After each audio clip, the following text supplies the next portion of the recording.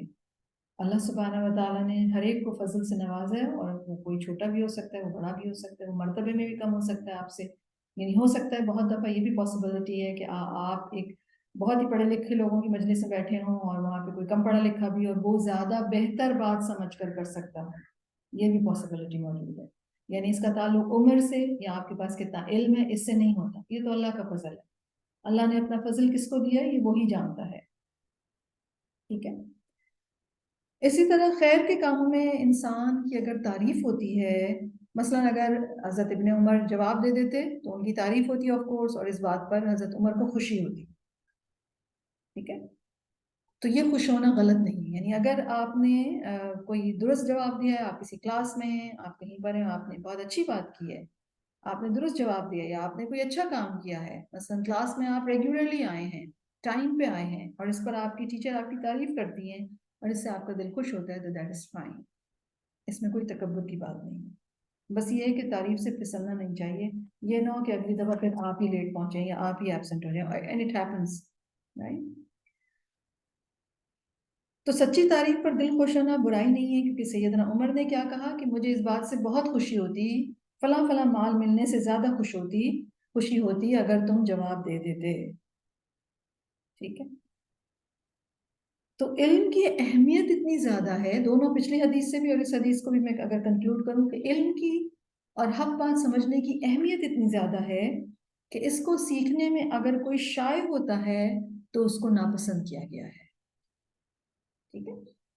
اور اس معاملے میں اگر کوئی جیسے ام سلیم نے بات اتنی کلیئرٹی کے ساتھ پوچھ لی تو ان کو بلیم نہیں کیا گیا کہ آپ نے ایسی بات پبلکلی کیوں پوچھی. اس کا مطلب ہے اس کے لیے شائنس نہیں ہونی چاہیے. لاسٹ حدیث ہے اسی ٹاپک کے اندر. حدثنا مسدد حدثنا مرحوم سمعت ثابتا انه سمع انس رضی اللہ عنہ یقول. امام بخاری اپنے ٹیچر مسدد سے رپورٹ کرتے ہیں اور اس میں جو صحابی رسول ہیں وہ ہیں سیدنا انس رضی اللہ عنہ. وہ کہتے ہیں جاءت امرأۃ الی النبی صلی اللہ علیہ وسلم.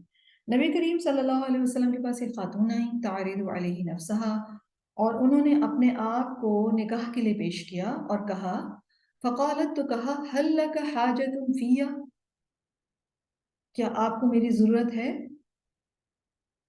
تو فقالت ابنته، تو حضرت انس کی بیٹی نے یہ بات سن کر کہا ما اقل حیاءها، اس خاتون کے اندر حیا کتنی کم تھی، کتنی بے حیا عورت تھی. اس طرح سے اتنی اسٹریٹ فارورڈ کہہ دیا.